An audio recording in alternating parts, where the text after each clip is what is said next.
Jaya Shriman Narayana. Jaya Bhagavan Shri Krishna.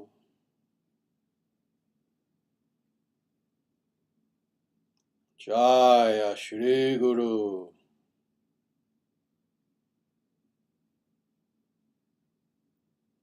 Sanatana Dharma Jayate.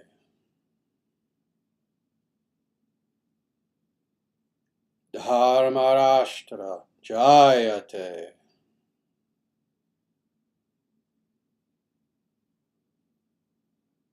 Suryavansha Jayate.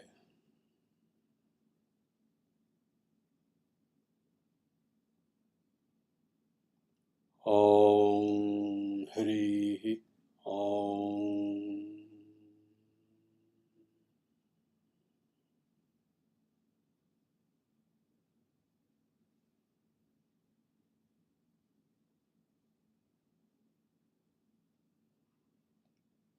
Namaste, everyone. It is absolutely my pleasure, my honor, my privilege to be with you this evening.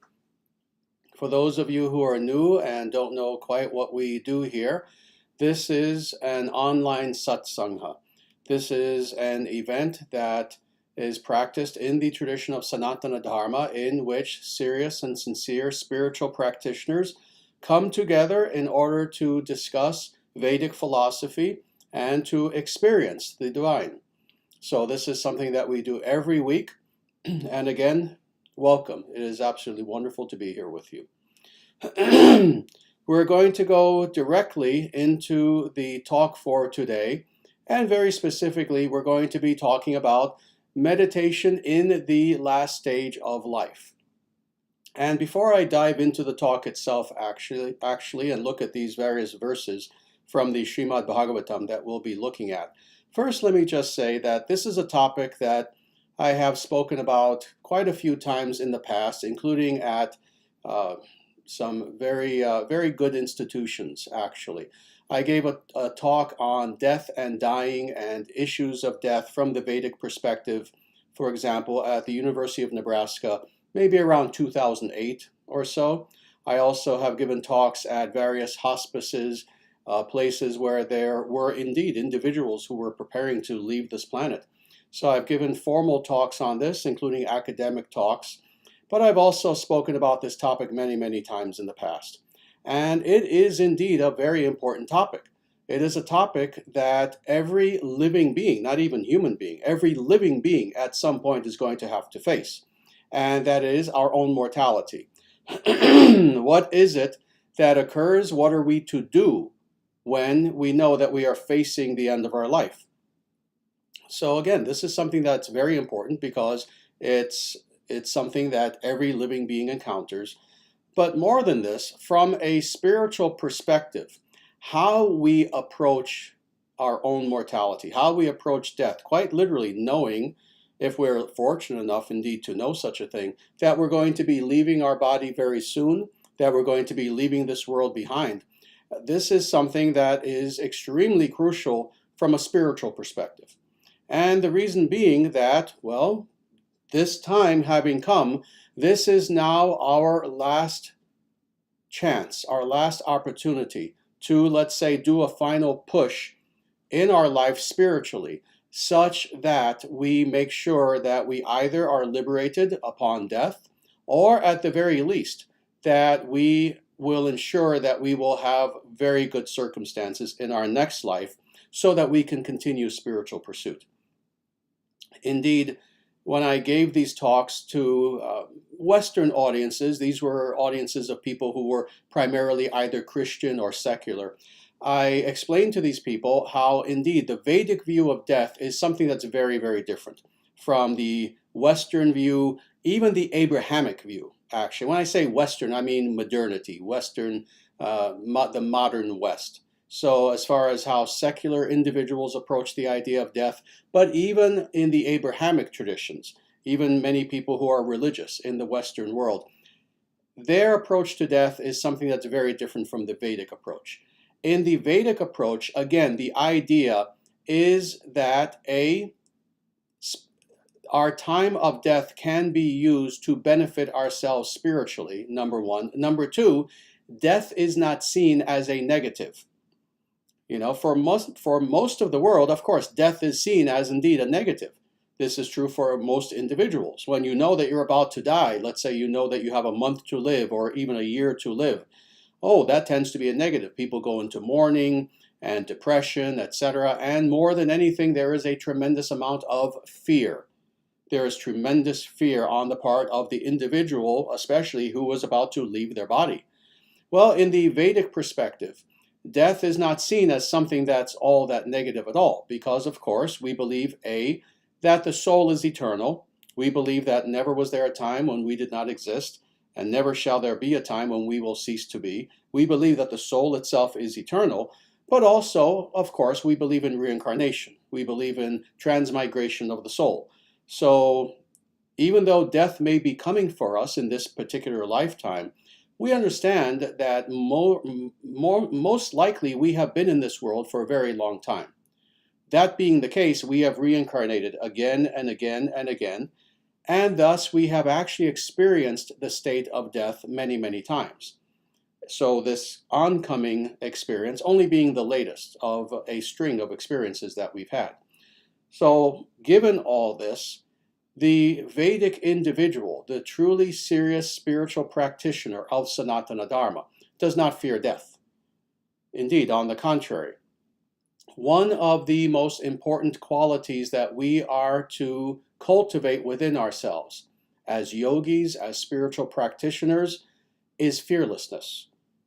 That we will fear nothing. We will not fear anything in this world. We will not fear anything in life.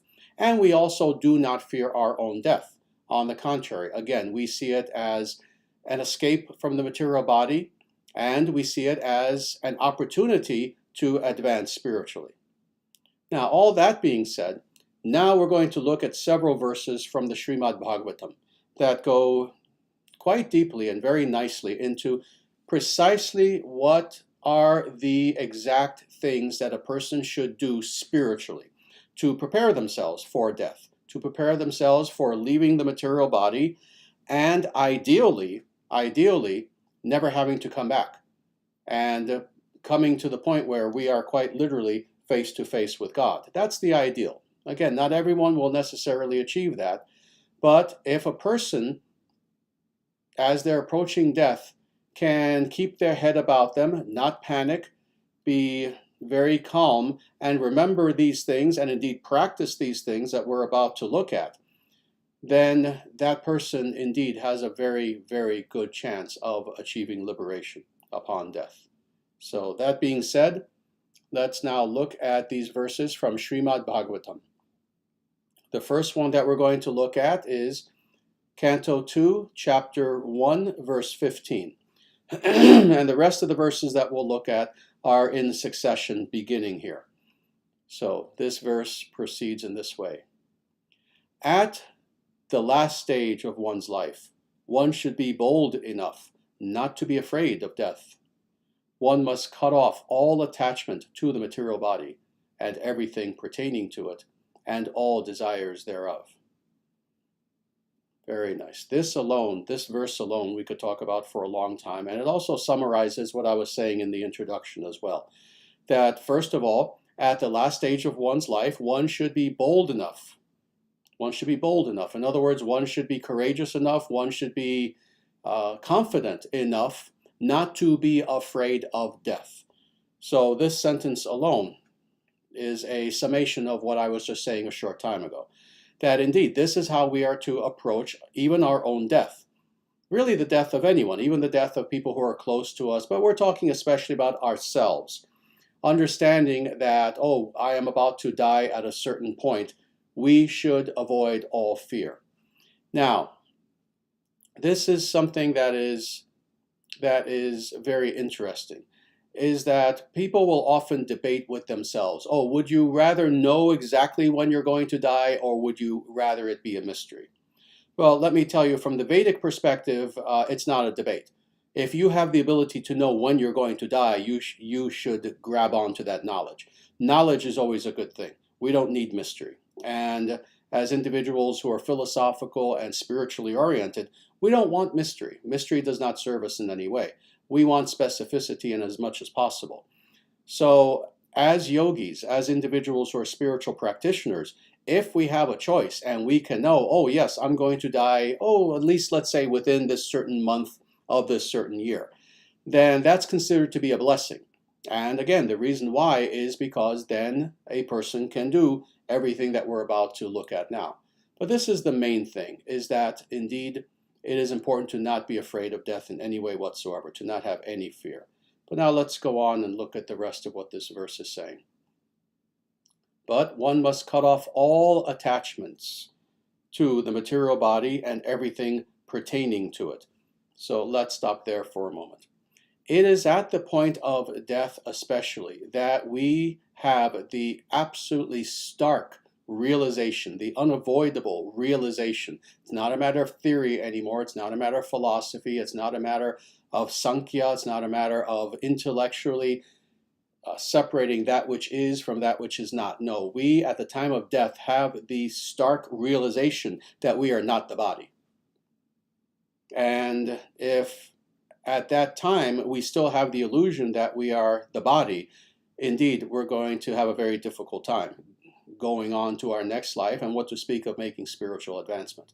But it's at this time especially that we are to have the, again, stark realization, the very practical realization that we're not the body, but to also lose all attachments for the material body. You see, it's a natural thing that we operate through the body. That being the case, of course, we often will build some sort of attachment to physicality. In the same way that, let's say you have an article of clothing, a jacket, something, some coat that, you've had for a long time and it's your favorite piece of clothing on earth. But, it's gotten to the point where, you can't really wear it anymore. It's practically rags. It has so many holes, etc. And why are you still holding on to it? It's attachment. It's attachment, even though everyone tells you, when are you going to get rid of that? Can't you see it's falling apart? But you just have that attachment. Well, in the same way, it's easy for us, and it's somewhat understandable, that having operated through the body for a certain period of time, of course we're going to be attached to the material body. But what is being said here is that indeed we are to rid ourselves of that attachment to the material body, to everything connected to the material body, and to all of the material desires that go along with the material body. In other words, it's at this point especially that we are to take complete shelter of detachment, of vairagya, of the idea of detachment, understanding that, if I'm going to be passing away in, a month, a few weeks, whatever it is, I can't take any of this with me. Indeed, I can't take any of it with me. I can't take my possessions, I can't take my family, I can't take my home, I can't even take this physical body with me. That being the case, the very first thing that we need to do is reconcile ourselves to the fact that indeed we need to rid ourselves of these attachments. So this is what the very first verse is saying. Now let's go on to the next verse, which is Canto 2, Chapter 1, verse 16. One should leave home and practice self-control. In a sacred place, he should bathe regularly and sit down in a lonely place, an isolated place, duly sanctified. Very nice.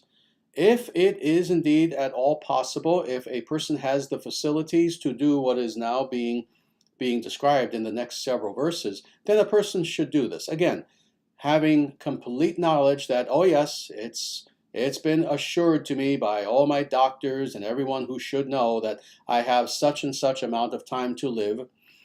This is what a person should do if they can. So let's go through this. First of all, one should leave home. Indeed, this is actually the Vedic standard.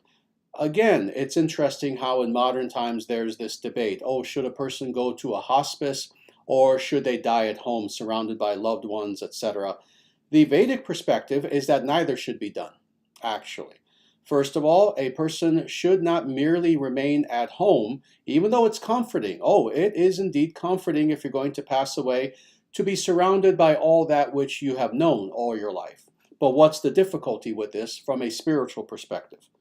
From a spiritual perspective, if indeed you allow yourself to just remain in the same place that you have been in for so long, that's going to increase attachment, not decrease it.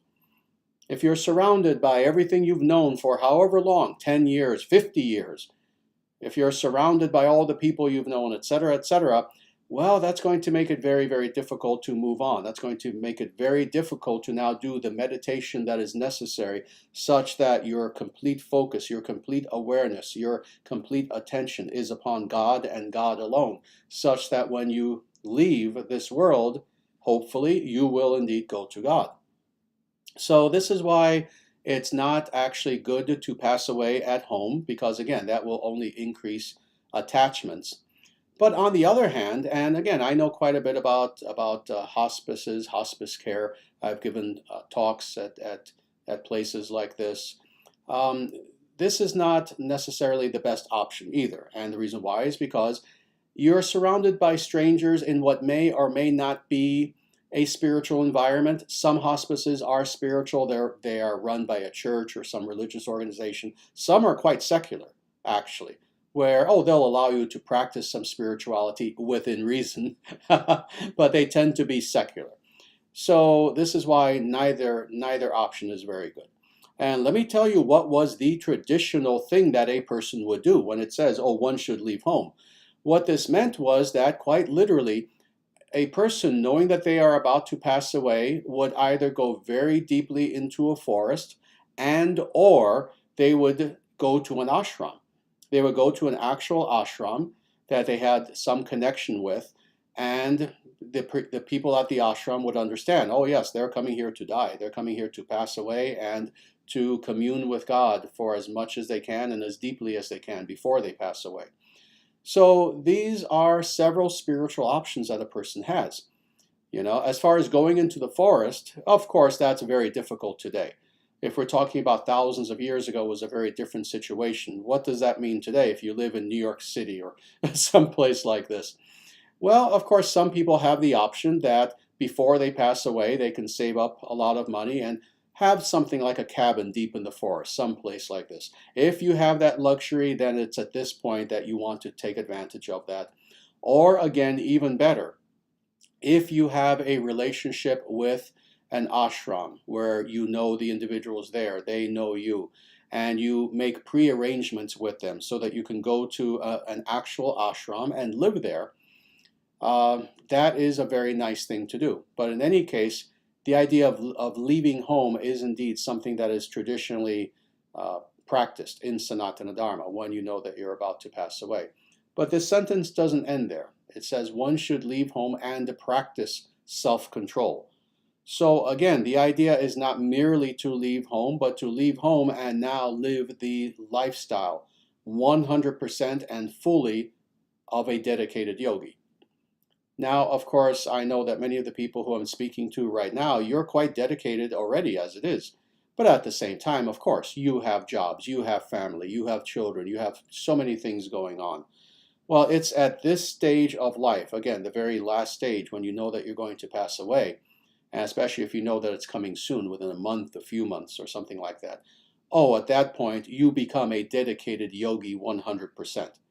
It's at that point that, again, you leave home, and in whatever context that means, and you live the life of a 100% yogi. At this point, you retire from your job if you're still working. At this point, whatever material responsibilities you have, you wrap those up. You do your will, etc., etc. You say your last words to everyone.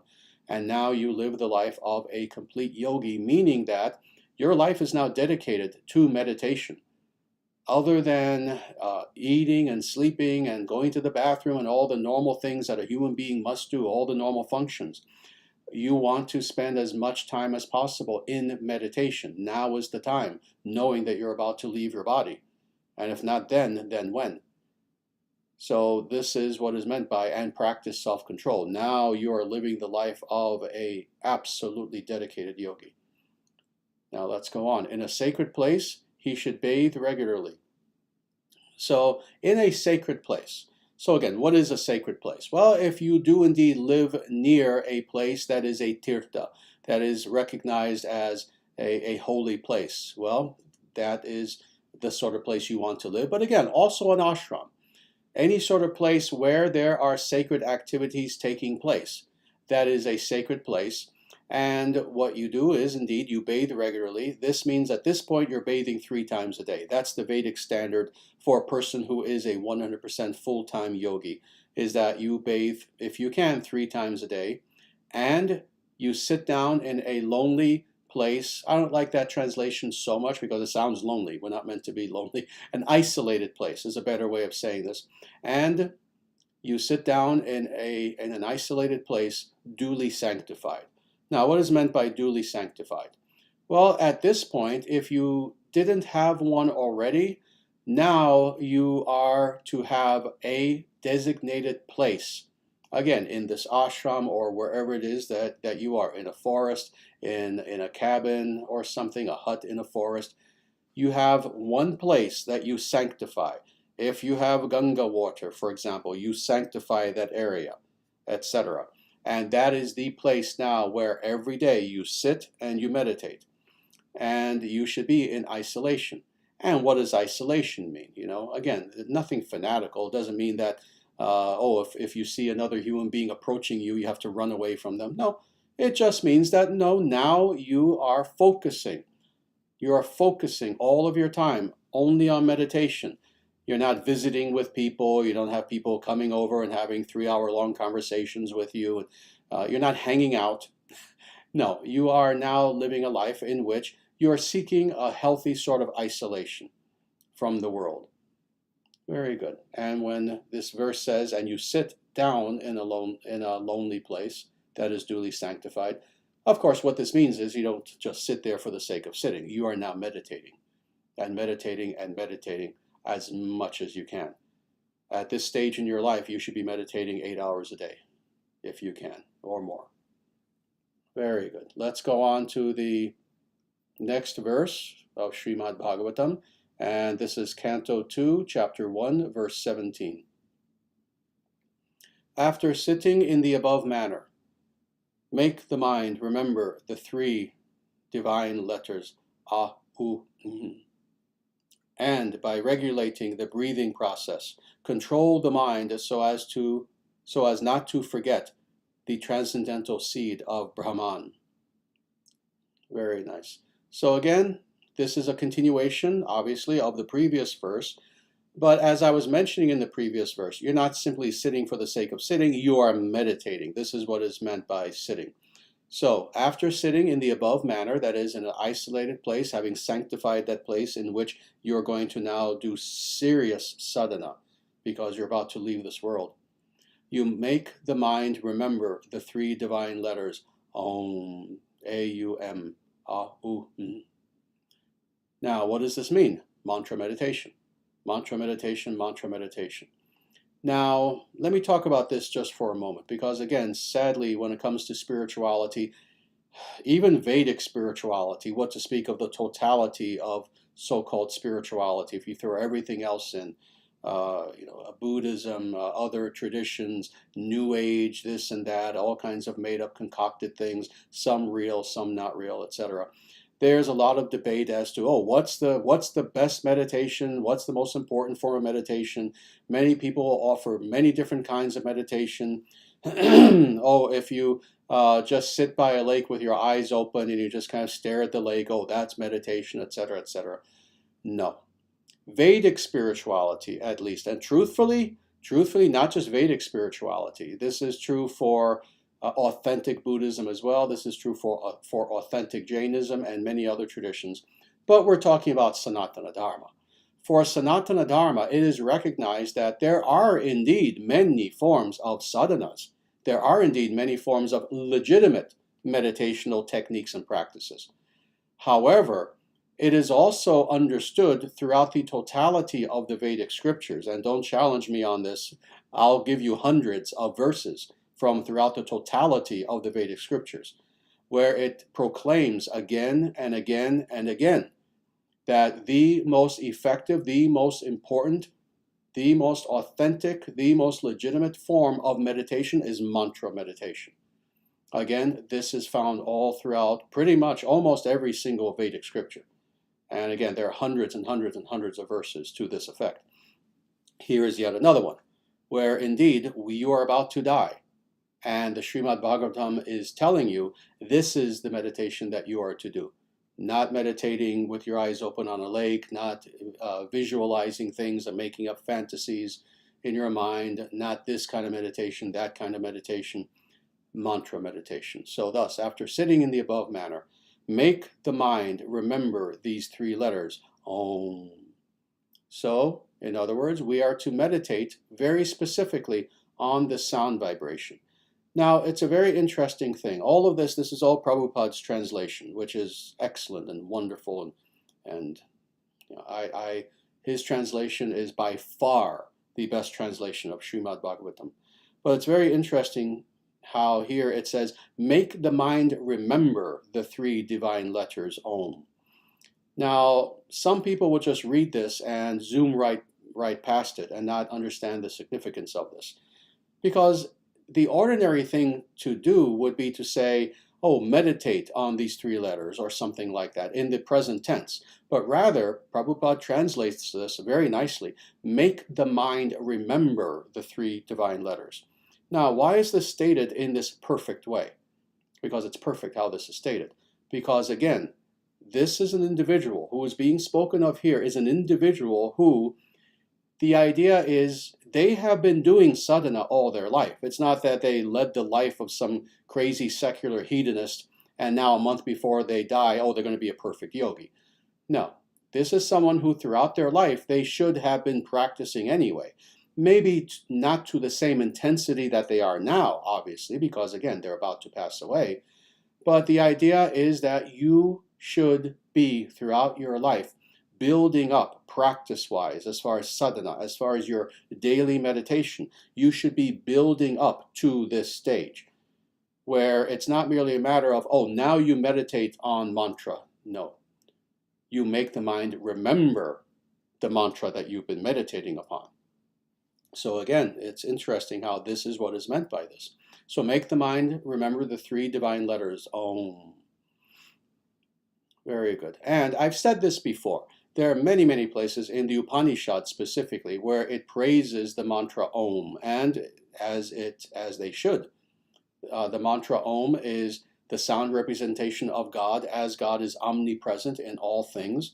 It is a sacred mantra, but also it's always been understood by all legitimate acharyas, by all the legitimate sampradayas in orthodox Sanatana Dharma, that by Om is meant both Om in and of itself, but also those mantras that contain Om as well, because they're considered to be expansions of Om. That being the case, very, very easily, one can also understand that this is saying Om Namo Narayanaya, or indeed, again, any of the authentic, legitimate, revealed mantras that contain Om. And this is, of course, how I and all Sri Vaishnavas, followers of Ramanuja Acharya, would interpret this. So we sit and we remember the mantra that we should have been meditating on throughout our life anyway, but now we are especially focused on Om Namo Narayanaya, and we are meditating upon this. And by regulating the breathing process, so thus doing pranayama.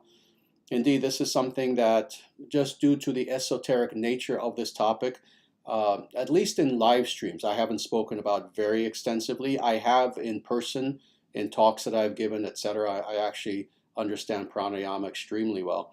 But this is what is meant by regulating the breathing process, that we also focus on pranayama. That is, breathing properly, breathing in such a way that A, it helps to facilitate concentration on the mantra, that B, it energizes us such that we can engage in long periods of time of meditation, but also especially at this time that we are passing away. You know, people will pass away from different things. Some people, sadly, they'll have cancer, or they'll have some other illness, or it could just be old age. A person could be in their 90s or something like that, and it's just time to leave at this point. So it is especially at this time that indeed it is important to have vitality in our meditation. So thus, we regulate the breathing process. And then it goes on, control the mind so as to not forget the transcendental seed of Brahman. Now, by transcendental seed, what is meant is indeed what was spoken of earlier, and that is Om. So again, it's speaking about the same thing. We are to control the mind. We are to have absolute, complete control over the mind. Yoga chitta vritti nirodha. That what is yoga? It is the stilling of the modifications of the mind, thus leading to complete control over the mind substance. And why? Why do we have complete control over the mind? Not just for any reason, and again, especially at this last stage of life when we are about to leave the planet, about to leave our body, but rather we have complete control over the mind, and again, it repeats, so as to not forget the transcendental seed of Brahman, that transcendental seed that is Om, that is God as God is represented in sound vibration. Very good. So you see how this is, and the verses that are going to come, these are explaining how we do meditation at this very last stage of life, as we know that we are about to leave the body. Very nice. So now let's go on to the next verse. We only have 2 more verses to look at. The next verse is again Srimad Bhagavatam, Canto 2, Chapter 1, verse 18. And it proceeds in this way. Gradually, as the mind becomes progressively spiritualized, withdraw it from sense activities, and by intelligence, the senses will be controlled. The mind, too absorbed in material activities, can be engaged in the service of the personality of Godhead and become fixed in full transcendental consciousness.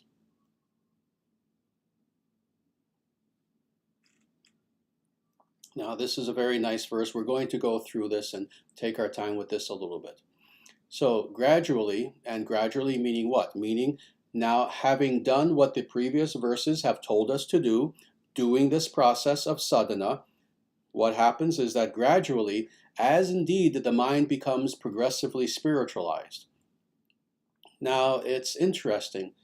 One of the processes by which we make spiritual advancement, and in fact, the most important way, you could say this is the root foundation of what it means to make spiritual progress, is that we transcendentalize, i.e., we spiritualize everything that we are. Everything that we are, including even the material. We transcendentalize these things. What does this mean? Well, it means that everything that we are eventually has to come to the point where it is dedicated only to God and to God's service. So this includes our body. When, at this stage especially, an individual is living as a full yogi, what does this mean? Again, you're about to leave the body. Oh, you're celibate. It means that you do not give pleasures to the body. You take care of the body, obviously. You give the body all the nourishment it needs, etc. But pleasures are no longer anything that you worry about. It means that now the body is a vehicle by which the yogi is attempting to know God perfectly, to experience God. This is true for the mind also. With the mind also, we attempt to spiritualize, that is, transcendentalize the mind substance by dedicating the full chitta, that is, full mind substance. So that means the mind, that means intellect, completely dedicated to God. So that's what's being spoken of here. As the mind becomes progressively spiritualized, i.e., dedicated to God completely, withdraw it from sense activities. Withdraw the mind from sense activities. This is pratyahara. I didn't have time to go through all of these technicalities, but for anyone who knows the Ashtanga system, if you know the 8 limbs of yoga, you will very easily see many of the limbs here. Not all of them, but you'll see many of the limbs that are mentioned here, if not by name, then by activity, by what they actually are. What's being described here in this little clause is pratyahara, and that is withdrawal of the senses. You see, our senses are almost all the time, certainly during our waking state, they are focused outward, as they should be. That's their job. That is, we see things around us, we hear things around us, etc., etc. Well, the process of pratyahara, as described by Patanjali, but also Shandilya Muni and other individuals, the process of pratyahara is to purposefully, consciously reverse that. So rather than the senses being outward, we withdraw the senses. We interiorize the senses. Well, that's exactly what's being described here. So we withdraw the mind from sense activities. That is, we have a demarcation now between mind and what's happening outside mind. We begin to interiorize ourselves in meditation. And now it goes on. And by intelligence, the senses will be controlled. Through pratyahara, through this process of, again, withdrawal of the senses, indeed, it's described that this pratyahara process is similar to a turtle withdrawing all of its limbs into its shell. So by doing this, we have complete control over the senses. Very good. So this is what this last clause is saying. Now let's go on. The mind, too absorbed in material activities, can be engaged in the service of the personality of Godhead. Let's stop here. Now, this is a very interesting little sentence here that, again, a person can very easily just go through and not really give it much thought. But this is important, actually. What is being done here with this sentence, it's being explained that, well, what about for that person who does not necessarily have 100% control over their mind, over their senses, and they're still a little bit engaged in material activities? What about that yogi who, they mean well, they've been trying very hard, but they're not quite 100% at that stage of complete control over their senses? Well, what is very nice here is that a nice little out is given. For the mind too absorbed in material activities can be engaged in the service of the personality of Godhead. So in other words, if you find that your mind is too absorbed in material activities, what you can do is engage in the service of God and become fixed in transcendental consciousness. So in other words, it is through bhakti that you can come to the point also of controlling your mind. Very good. Now let's look at this very last verse that is here, and this is Srimad Bhagavatam, Canto 2, Chapter 1, verse 19. And as far as I'm concerned, I consider this to be the most important of all of these verses, talking about how to perform meditation, what is the meditation that should be performed at the very last stage of life. Therefore you should meditate upon the limbs of Vishnu, one after another, without being deviated from the conception of his complete form. Thus the mind becomes free from all sense objects. There should be no other thing to be thought upon, because the Supreme Personality of Godhead, Vishnu, is the ultimate truth. The mind becomes completely reconciled in him only. Very nice. So a few things to be said about this. First of all, you see how this is a perfect continuation of the very last sentence of the previous verse, where again, this is given as a very, very good, very important option. That is, let's say that even as you're practicing yoga in a very dedicated way, practicing meditation in a very dedicated way, you're about to leave this world, still you're having difficulties. Well, again, the previous verse was saying, well, then engage in devotional service toward God. But now, this verse is explaining precisely how to do that. So now, let's go through this. Very, very important verse. Thereafter, you should meditate upon the limbs of blank. Of who? Not anyone, but of Vishnu, of Narayana. You see, again, very, very important. The Vedic scriptures are not confused about who God is. You may be confused, but the Vedic scriptures are not. You know, it's always very interesting to me whenever I encounter individuals who they themselves claim to be followers of Vedic spirituality in one form or another. They're following such and such yoga system, such and such sampradaya or parampara, etc., etc.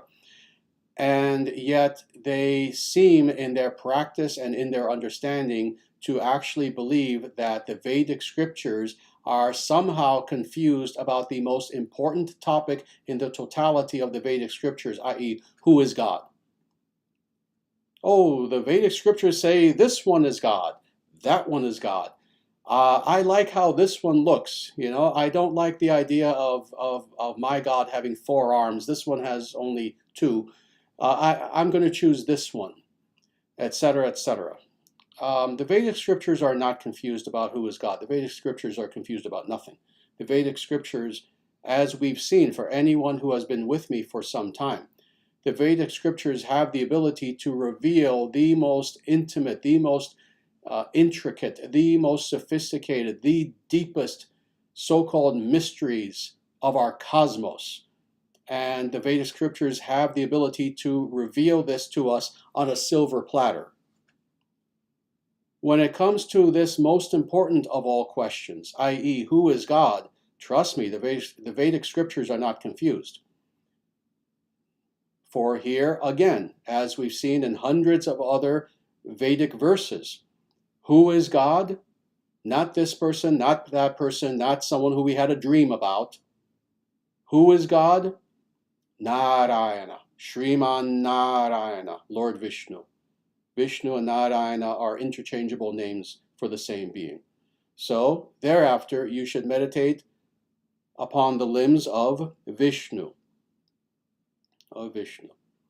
Very nice. Now, let's talk about this a little bit.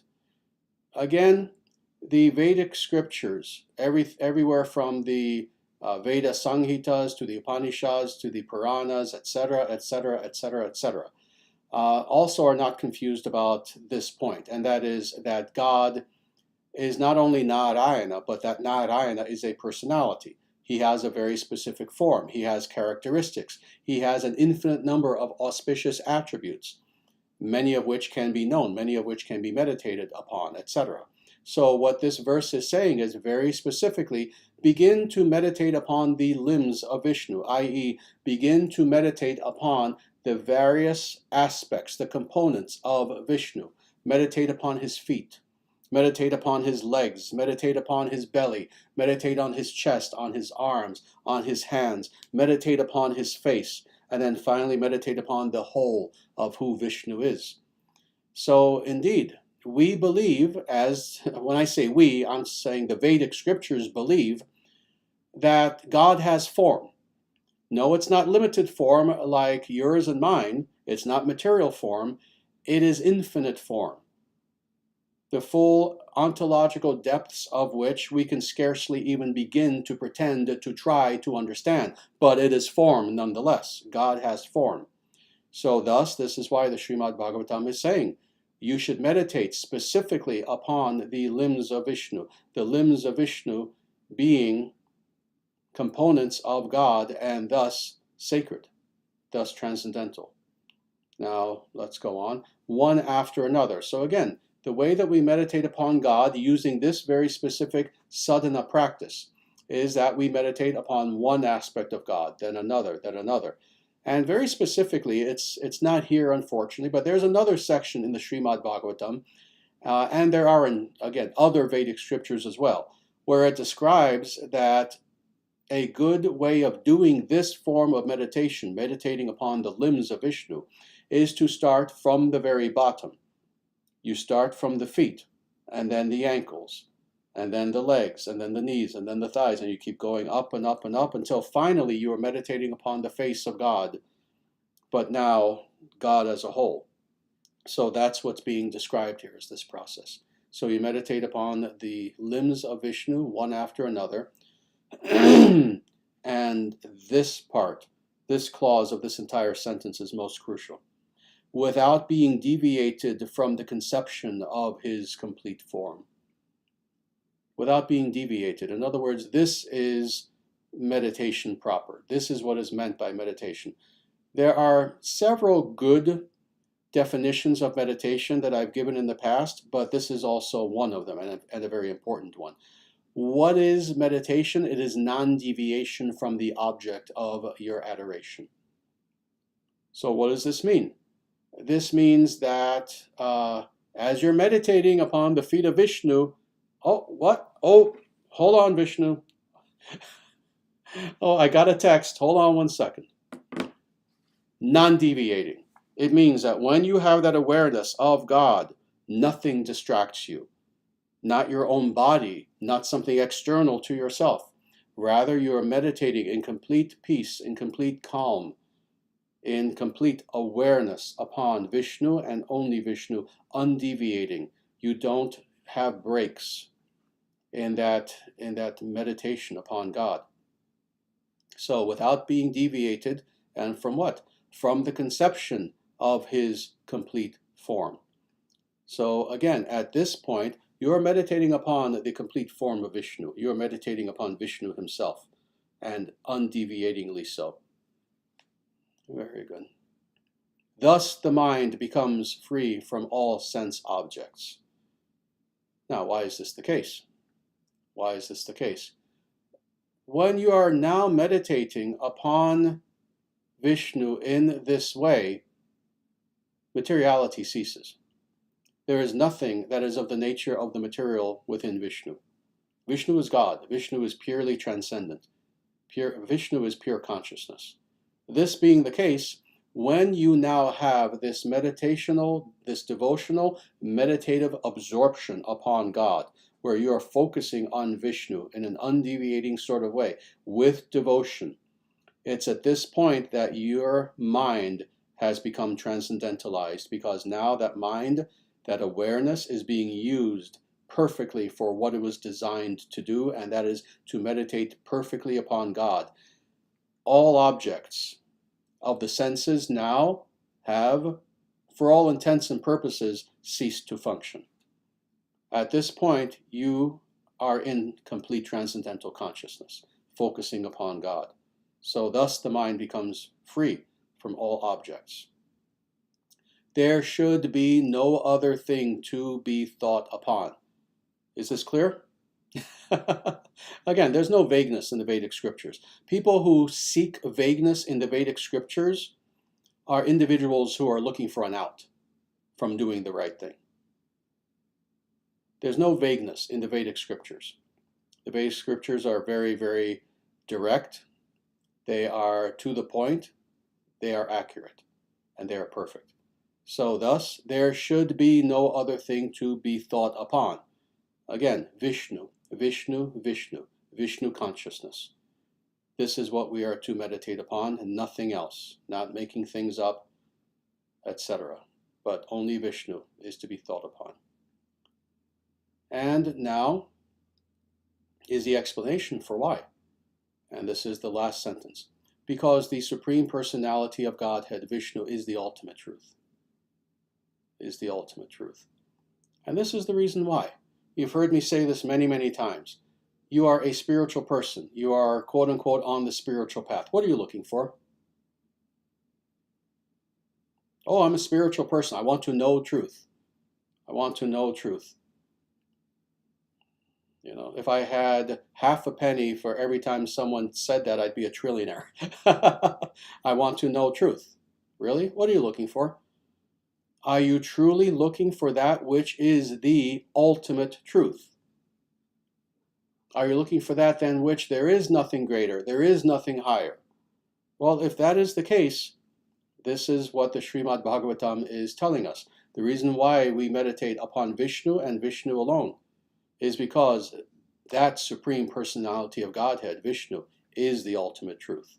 There is no truth higher. This is what's meant by ultimate. You know, people play dishonestly with words these days to the point where people think that words are meaningless. They're not. Supreme means there is nothing higher. Ultimate means there is nothing higher. Superlative means that there is nothing higher. Not, oh, wait a minute. Oh, there, something higher appeared. No, there never will appear anything higher.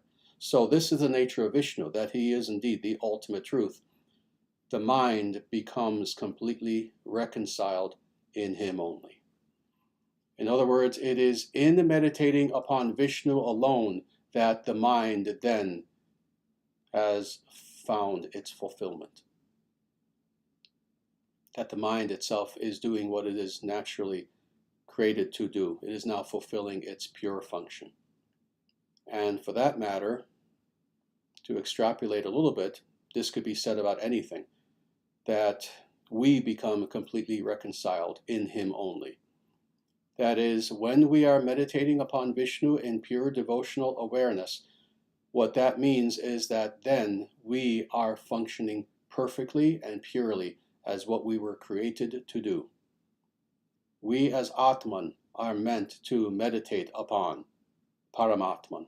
We, the soul, we are meant to meditate upon that supreme soul, that supreme self, Paramatman. And when that is the case, we are now living in perfection. So thus, with all this being understood, for anyone who is out there who, and I pray that this is not the case, but indeed, if it comes to the point, either now you know, or in the near future, you will know that, oh yes, I'm going to die somewhat soon. I have something incurable or something like this.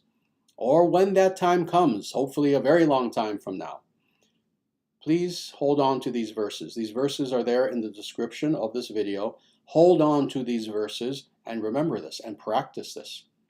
Practice this, practice this. Meditate upon Vishnu. Withdraw from anything that is not Vishnu. Withdraw from anything that is not spiritual, knowing that I have X amount of time to live, but it's not very long, a few weeks, a few months. Forget about everything else. Forget about your bank account. Forget about politics. Forget about anything having to do with this world. Go to a place, if you can, that is peaceful and isolated, where you will not have distractions. Sit and meditate. Om Namo Narayanaya, Om Namo Narayanaya. Use mantra meditation in this way to focus on Vishnu as much as you can during your waking hours. And in this way you will come to know him, and you will achieve perfection upon leaving your body and leaving this place. So with that, I thank you all very, very much for listening to my discourse. And now, if there are any questions pertaining to what we spoke about today, or any aspect of Sanatana Dharma, I'll be very happy to answer any sincere questions. And I'll give people a little bit of time to begin asking those questions. I see many wonderful comments.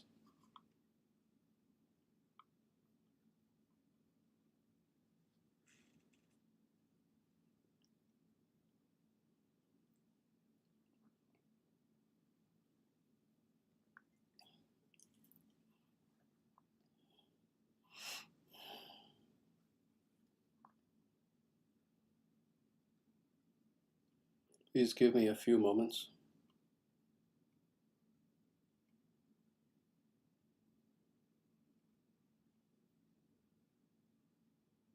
Here's a very, very nice question, actually.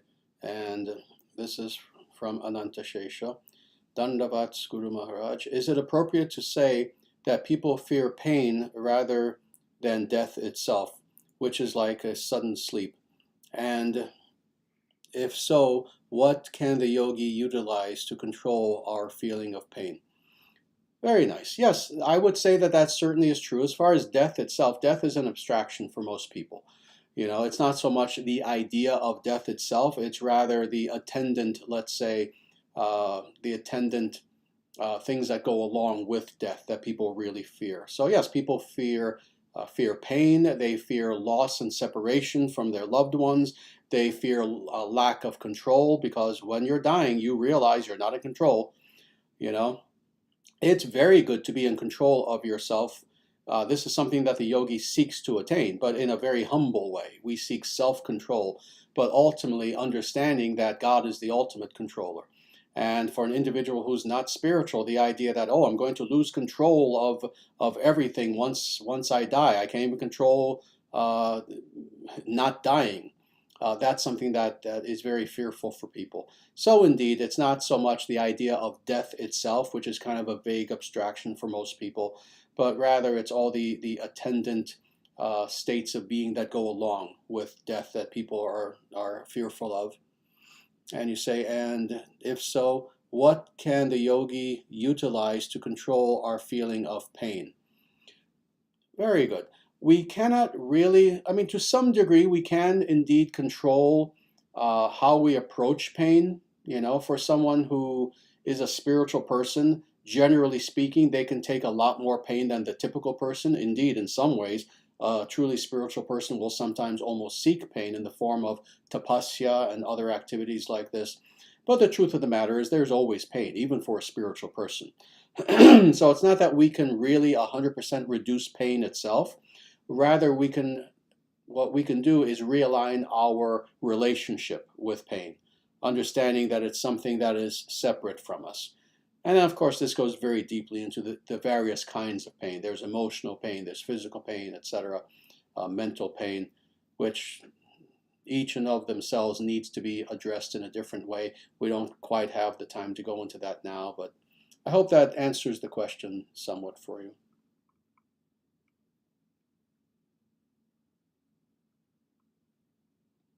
Very nice. Here's a very nice comment from Nick, and it is, Namaste Acharyaji, I have grandparents who are nearing death. I will share this video with my parents and pray they will take some solace in the transcendent words of the Vedas. Thank you. Wonderful. First of all, I'm very, very sad to hear about your grandparents. Indeed, as I began saying in the very introduction to this talk, death is inevitable for every living being. Of course, it's always sad for us who are not the people who are dying, but who are the people who will be left behind. We know that we'll miss these people who are close to us, etc. But at the same time, it should give us comfort to also understand that, indeed, even though their physical bodies will come to an end, they go on as persons. They go on as Atman. So this is something that we always have to hold on to, that we may be losing our ability to communicate with them in the here and now, but we're not losing them. They go on. So very happy that this was comforting for you.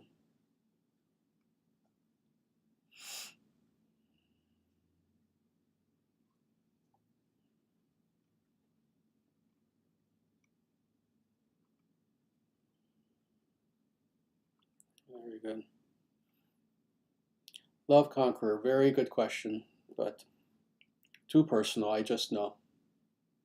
I just know. Very good.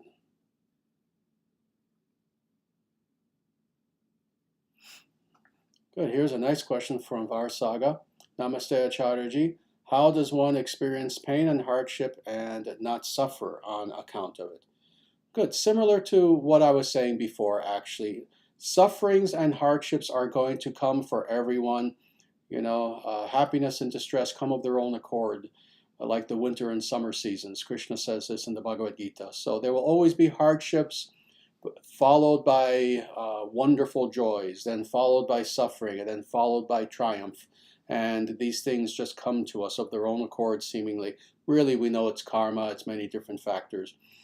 But the truth of the matter is, this happens even with individuals who are spiritually advanced. You have sufferings, you get ill, you know, as I say, I'm known to say this, you can be a rishi very peacefully walking through a forest. That doesn't mean you can't still stub your toe on a rock as you're walking. Such things happen. The way that we alleviate the impact of suffering upon us is by having detachment. That is, when bad things do happen, for that matter, when good things happen, actually, whether good or bad, we have a healthy detachment. In other words, we see these things as separate from what we are. We see them for what they are, understanding that it is the nature of this material world that, oh yes, now I'm suffering, I can look at the causality of it and figure out why, but that's not going to help me. You know, why dwell on where are these sufferings and happinesses coming from? Rather, accept them for what they are and simply be as detached as possible. Stoic is the word that's used a lot these days. Stoicism has become very popular, I know, in the last several years, and for good reason, actually. Stoicism, that is the Greek and Roman schools of Stoicism, are wonderful. Marcus Aurelius and other very famous Stoic philosophers were individuals who indeed tried to practice a healthy form of detachment. So this is what we are to do. It's not that we can stop the pain, but we can understand the pain and we can separate ourselves from it and still have joy, even in the midst of hardships.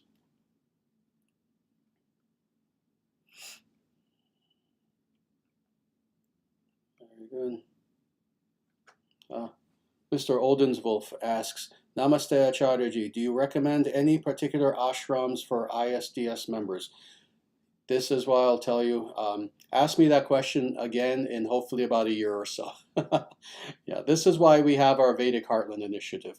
Our goal is indeed to build a wonderful Vedic community here in Omaha to the point where we will have all facilities. You see, when we say we want to build a Vedic community, we mean that. We mean from cradle to grave.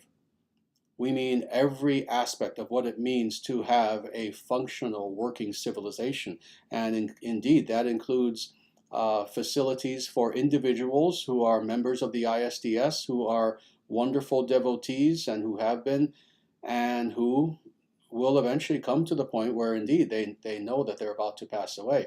So in a way, in an ashram setting, let's say Vedic hospices are what we will have, in order to, again, not just give material comfort to people who are passing away, but also indeed to encourage them to practice precisely the kind of sadhana that we just spoke about in all these verses and more. So indeed, it is one of our many goals once we have many people here and we have the facility to do so, to indeed have such places where people can spend the last few weeks or months of their lives. So again, ask me this again in the future when our community has gotten much bigger here.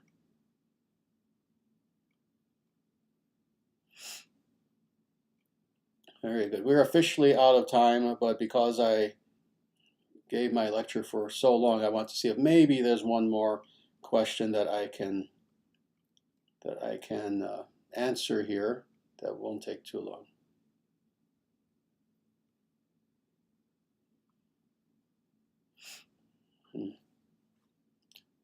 Tyler J. Woodby asks, how do you stop hating yourself? By understanding that that part of yourself that you're hating is not you. It's not the real you. The real you is that Atman. The real you is that soul. The real you is that being of beauty and goodness that is there inside you.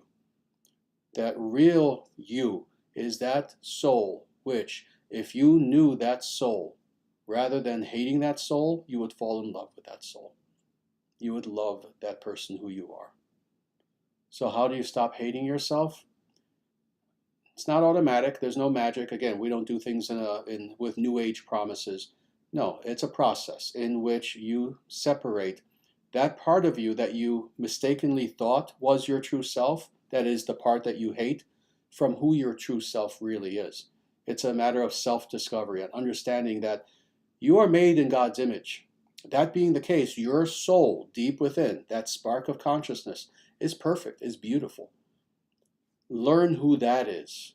Not all the gunk on the surface, but that person underneath. Learn who that person is. Embrace that person. Love that person. And the hate will automatically stop. But again, this is a process. How do you do this? Read our books. Watch our videos. Practice, practice, practice meditation. It's a process. But I guarantee that if you will practice this path, if you will read the Bhagavad Gita, if you will read Introduction to Sanatana Dharma, the eternal natural way, Living Dharma, and all of the books that we have, and if you go back and watch, if you can, all of the videos on this channel. Learn what this wisdom is and more if you practice meditation each and every day. And we have many videos that will explain to you how to practice mantra meditation. I guarantee you will come to the point where you will embrace your true self with love and the hate will be gone. You must never hate yourself, your true self. And this is how you transcend that hate. So I hope that was helpful. With that, we're going to stop here for now because, again, we're a little bit over time. Please join us again next week because we do this every week. And again, it has been my absolute pleasure to be here with you. Thank you for being here. Namaste. Jaya Shriman Narayana. Jaya Bhagavan Shri Krishna. Jaya Shri Guru. Sanatana Dharma Jayate. Dharma Rashtra Jayate. Suravangsha Jayate. Victory to Sanatana Dharma. Victory to the Dharma nation. Victory to the solar dynasty. Evam bhavatu. May such victory be so.